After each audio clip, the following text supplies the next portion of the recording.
अच्छा जी, तो सर जी सर, मैं बस जो चंद पॉइंट्स हैं गालिब भाई वो बोल के मैं फिर चला जाऊंगा, क्योंकि आज हजरत फातिमा खदीजा घर पर है मेरे, तो मैं पूरा दिन नहीं रह अच्छा, सकूंगा। मतलब अच्छा, होम मिनिस्टर फातिमा से लोग कुछ और समझेंगे, होम मिनिस्टर है घर पे आज। हाँ, अच्छा। तो अच्छा, इसमें चंद पॉइंट्स हैं गालिब भाई। सबसे पहले डोनाल्ड ट्रंप की बातें चल रही हैं आज। मैं इतना इंटेलिजेंट तो नहीं हूँ, लेकिन छोटे छोटे पॉइंट्स ज़हन में आते हैं, मैं डिस्कस करता हूँ कि अमेरिकन पॉलिटिक्स और अमेरिकन जो प्रेसिडेंशियलशिप है वो आम जो थर्ड वर्ल्ड कंट्री या बड़े सगीर की प्रेसिडेंशियप या प्राइम मिनिस्टरशिप से डिफरेंट है। वो इस तरह कि यहाँ पे सिर्फ 2 टर्म मिलती हैं सदर को। वो 2 टर्म के बाद वो कभी भी बाय लॉ नहीं बन सकता। तो प्रेसिडेंट को उन 4 साल या 8 साल में कम्युनिकेशन स्किल्स को शो करना होता है, इम्प्रूव करने का उसके बाद टाइम इतना नहीं होता। दुनिया भर में जहां भी पॉलिटिशियंस होते हैं, वो उनके कोई स्कूल नहीं होता कि वो जैसे डॉक्टर की डिग्री नहीं मिलती पॉलिटिशियंस को। हम्म, पॉलिटिशियंस असेंबली में रह ऑन जॉब ट्रेनिंग लेते हैं। ये एक अजीब पॉलिटिशियंस की जॉब होती है कि वो सियासत में रहते हैं, सीखते हैं, मिस्टेक करते हैं, तब वो कोई बड़े पॉलिटिशियन बन सकते हैं।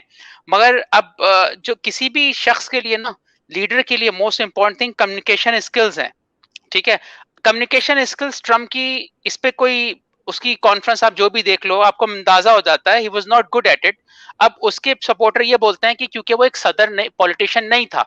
दैट्स अ प्रॉब्लम ना। मुल्क चलाने के लिए पॉलिटिशियन चाहिए होता है और लीडर भी चाहिए होता है। आप हम्म, यूं कह रहे हो कि जो डॉक्टर सर्जन था उसको सर्जरी नहीं आती थी, क्योंकि पॉलिटिशियन अपनी टॉक से अपनी बात को कन्वे करता है। He fails badly. अब सवाल जो मैंने अपना पॉइंट में बना देता हूं, तो फिर इसका मतलब वो ट्रम्प अच्छा इंसान होगा, सीख सकता था कम्युनिकेशन, लेकिन अमेरिकन सिस्टम टाइम नहीं देता। 2 टर्म के बाद टाटा बाय बाय हो जाता है। ये मैंने छोटा सा अपना एक तजिया देना था इस पर। आप कुछ कहना चाहें, मैं बिल्कुल, आगे फिर बढ़ जाऊंगा। बिल्कुल सर, ऐसा ही है। मसला ये है कि ये सिचुएशन इस बड़ी खराब कर दी थी इसने। तो वो तो बात है, अब पाकिस्तान तो नहीं है ना कि जी सदर पार्लियामेंट पे हमला करवा देगा तो कुछ भी नहीं होगा। ठीक है, ऐसे नहीं होता पाकिस्तान। वो पाकिस्तान नहीं है, वो अमेरिका है। ठीक है, यहाँ ये बातें हैं, फिर देखें अब। अच्छा। और उसके अपने सेनेटर्स रिपब्लिकन के उसके खिलाफ हुए हैं। मैं सबको कल देख रहा था इंटरव्यूज, उसके अपने लोग भी खिलाफ हुए हैं। तो let's move to some interesting topic. Ghalib भाई, कल मैंने एक मूवी देखी है हॉलीवुड की 7500। ये जहाज हम्म, का नाम होता है और ये जहाज हम्म, हाईजैक हो जाता है। इसमें हम्म, चंद बातें आपसे करनी थी मैंने। तो हम्म, उसमें कुछ टर्किश हाईजैकर्स आते हैं। हॉलीवुड की मूवी है और वो ला इलाहा इल्लल्लाह कह रहे हैं, अल्लाह अकबर। मैं हम्म, सोचता हूँ जब मैं छोटा था ना, तो मैं समझता ये होमो इस्लामोफोबिया वाली चाल है, क्योंकि अल्लाह अकबर को क्यों लाते हैं ये लोग, ये गलत है। लेकिन आज पढ़ने के बाद, देखने के बाद लगता है ये सही कहते हैं, क्योंकि वाकई अल्लाह अकबर कह के ये लोग बड़े बड़े कांड करते हैं। कोई भी मजहब, कोई भी क्रीड होगा ना, कलमा किसी भी मजहब का हो, चाहे क्रिश्चियनिटी, वो सब आपको एक्सट्रीम पे ले जा सकता है। और आपको मालूम है, अल्लाह अकबर कहते हुए हमें बचपन से बताया गया कलमा पढ़ो और जन्नत जाओगे। ये हमारी तालीम है as a Muslim, I know hmm, about it. ठीक है। तो वो मुझे अब फिल्म देख के कल मजा आया। मैंने कहा हाँ सही कह रहा है, अल्लाह अकबर वाकई करके करते हैं। अच्छा, उसमें इंटरेस्टिंग ये था उस फिल्म में, मैं एक चीज आपको बताता हूँ। जो अनसर्टेनिटी होती है ना, वो फ्रीक्वेंसी पर डिपेंड नहीं करती। मिसाल के तौर पर आपके जहन में अगर एक चीज अनसर्टेनिटी है, एक खौफ है, वो इस पे डिपेंड नहीं करता कि कितनी दफा चीज हुई हुई है आपके साथ। जैसे कोई, जब भी हम लोग प्लेन पे सफर करते हैं, मैं समझता हूँ हर शख्स तकरीबन डरता है जब जहाज ऊपर की तरफ जाता है, हालांकि वो कभी उसका प्लेन क्रैश नहीं हुआ होता। यानी उसके जहन में जो खौफ होता है उसकी बुनियाद ना फ्रीक्वेंसी पे नहीं है। जैसे एक सर्वे के मुताबिक 2017-18 में सर्वे किया गया था कि 5 लाख जहाज के बाद आपका नंबर आएगा, जहाज क्रैश अगर होते हैं ना। तो अगर आपने 5 lakh, 5 million, sorry 50 lakh, oh no 5 lakh नहीं, 50 लाख जहाज के बाद आपका नंबर आएगा, यानी ना होने के बराबर प्लेन क्रैश का हाँ, चांस है। फ्लाइट तब भी फ्लाइट आप डरते हो। 50 लाख फ्लाइट्स अगर आप लें, आप सारी तब भी, जिंदगी। यस, फिर भी हम डरते हैं। हर बंदा डरता है जहाज से। क्यों? क्योंकि आपका ब्रेन का एक हिस्सा है, इसको मैं देख रहा था, एमी एमिक डाला कहते हैं, A M Y G D A L A. ये हम्म, दिमाग के खौफ को पैदा करता है। ठीक है। तो ये खौफ आपकी फ्रीक्वेंसी पे डिपेंड नहीं करता कि मेरे साथ कितनी दफा हो चुका है, वो बस कहता है डरो तो डरो। अच्छा, अब ब्रेन का एक और हिस्सा होता है जो कि आपके रैशनैलिटी को परवान चढ़ाता है, जिसको कहते हैं प्री फ्रंटल कॉर्टेक्स। ये आपकी क्रिटिकल थिंकिंग को बढ़ाता है। तो अब ये जंग होती है दोनों हिस्सों में दिमाग के, एक हिस्सा है जो आपके खौफ बनाता है, एक होता है जो आपकी क्रिटिकल थिंकिंग। मैं अपना कंक्लूड करता हूं इस टॉपिक पे ये बात कि मजहब इसी दिमाग के हिस्से से खेलता है जिसका मैंने आपको नाम लिया एमिगडाला, कि आपके में खौफ दोजख का ऐसा बिठाया होता है, हालांकि आपने कभी दोजख देखी नहीं होती, जैसे आपने प्लेन क्रैश नहीं देखा होता। तो हमारा मुकाबला दिमाग के खौफ से भी, जिसको खत्म करने के लिए आप लोग की मूवमेंट अच्छी है कि हम क्रिटिकल थिंकिंग जो कि दिमाग का एक हिस्सा है प्री फ्रंटल कॉर्टेक्स को परवान चढ़ाएं। इस पे सर आप कुछ बोलना चाहें तो मैं नेक्स्ट उस पे चला जाऊंगा। चलें सर, आप आगे चलें, आप सही आगे। अच्छा, आगे चलें। अब छोटे छोटे पॉइंट्स है, then I will definitely let you go. कि हमारे पाकिस्तान में, मुझे इंडिया का नहीं पता, लोग बच्चे पैदा करते हैं कि अल्लाह रिस्क देता है, और जब बच्चे पैदा हो जाते हैं पूरी जिंदगी गालियां देते हैं गवर्नमेंट को कि हमें रिस्क गवर्नमेंट नहीं देती है। तो ये भी एक बहुत बड़ा हमारे यहाँ प्रॉब्लम है कि पैदाइश के वक्त तो बीवी पर बहुत चढ़ते हैं कि अल्लाह रिस्क देगा, बच्चे पैदा करो। अच्छा, दूसरी चीज जो बाप का जो नजरिया है ना, आपको तो मुझसे ज्यादा पता होगा लाजमी, कि जो गॉड का नजरिया है वो बाप के नजरिए से आया है हमारे इंसानों में। क्योंकि इंसान जब बाप को मिस करता है तो वो प्रेयर करता है बेसिकली, क्योंकि बचपन में बाप आपकी हर ख्वाहिश पूरी करता था।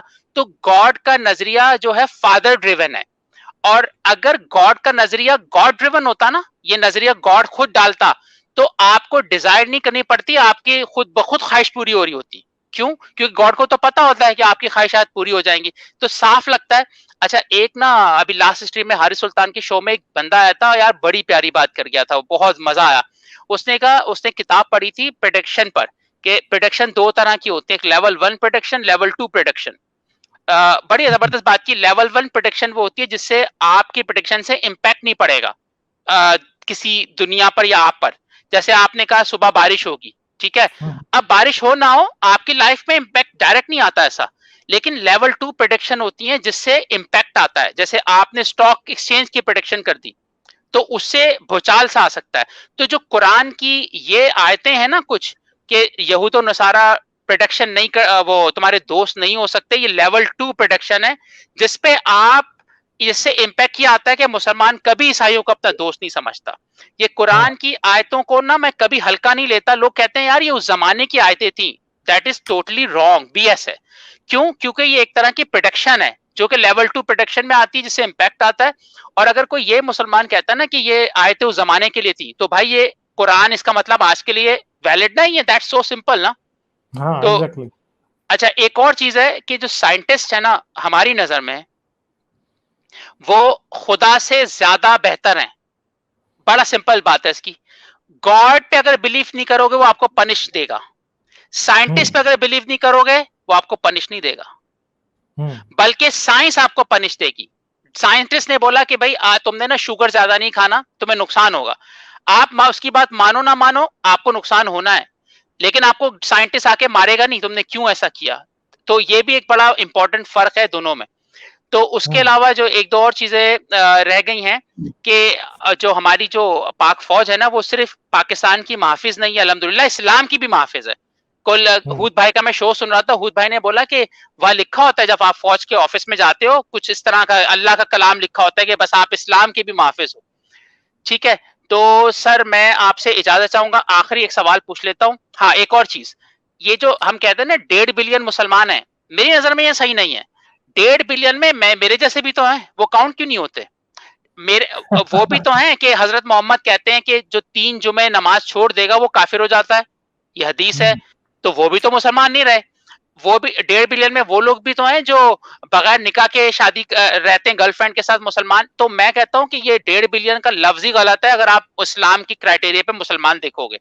और आखिरी आपसे मैं ये सवाल पूछूंगा कि ये जो नार्सिज्म है, नार्सिस्ट, इमरान खान का मैं इंटरव्यू सुन रहा था, आपको मैंने शायद भेजा था। इमरान खान कहता है वेस्ट हमारी फीलिंग्स नहीं समझता, हम ही उसकी फीलिंग समझेंगे, वो दूसरों की फीलिंग नहीं समझ सकता। यही तो बात है ना सर। अच्छा, नार्सिस का मैं वर्ड देख रहा था, और नार्सिस जो वर्ड निकला एक शहजादा था नार्सिस के नाम से, वो ना दरिया में अपनी शक्ल देख के बोलता था मैं खूबसूरत हूँ, मुझे इमरान खान याद आ गया। अच्छा। हर मामले में इमरान खान बोलता है मैंने वर्ल्ड कप जीता, मैंने कैंसर अस्पताल बनाया, लगता है वो नार्सिसिस्ट है बहुत ज्यादा। भैया आप अपने प्रेजेंट पे अपनी तारीफ करवाओ, नॉट फॉर द पास्ट। आप मुल्क के वजीर आजम हो। अच्छा, ये बात सही है गालिब भाई, बिल्कुल लास्ट सवाल अगर आप इसमें बात करना चाहें। मैं एक वीडियो देख रहा था कि मैथ्स जो है ना, मैथमेटिक्स, वो क्वीन ऑफ साइंस है। मैथ्स हमें पता है डिस्कवर की जाती है, इन्वेंट नहीं होती। ये मैथ्स कायनात में क्या नेचुरल सिलेक्शन से बनी होगी? नंबर्स 2 + 2 4 हो जाते हैं, इसको डिस्कवर किया गया, और ये क्वीन ऑफ साइंस क्यों कहते हैं इसको? क्वीन ऑफ साइंस सर इसलिए कि जब तक मैथमेटिक्स का पता नहीं चला था तब तक साइंस का कोई जो है वो हुआ भी नहीं था। हाँ, पता भी नहीं चली थी, क्योंकि मैथमेटिक्स जो है वो साइंस की जुबान है। और जैसे ही मैथमेटिक्स का पता चल गया उसके बाद फिर साइंस सामने आना शुरू हुई। ठीक है सर, तो ये इसलिए फिर वो क्वीन ऑफ साइंस ही बनती है वो। बिल्कुल सही। आई टोटली एग्री कि मैथ्स एक बहुत इंटरेस्टिंग सब्जेक्ट है। जैसे वो खला का डिस्टेंस नापेंगे तो नंबर्स में होगा, ये सारे साइंटिस्ट बताते हैं हम लोगों को। और इसमें जाहिर सी बात है मौलवी मदद करते हैं, इतने सारे हमारे मौलाना स्कॉलर्स हैं, सब हमें बता रहे होते हैं कुरान से। कुरान में डीएनए का भी आया हुआ है, कुरान में चांद का डिस्टेंस जमीन से कितना है वो भी आया हुआ है, सब कुछ आया हुआ है। चले sir, thank you so much, आपने मुझे टाइम दिया, कोशिश करते रहें। Definitely, thank you, take care, bye bye.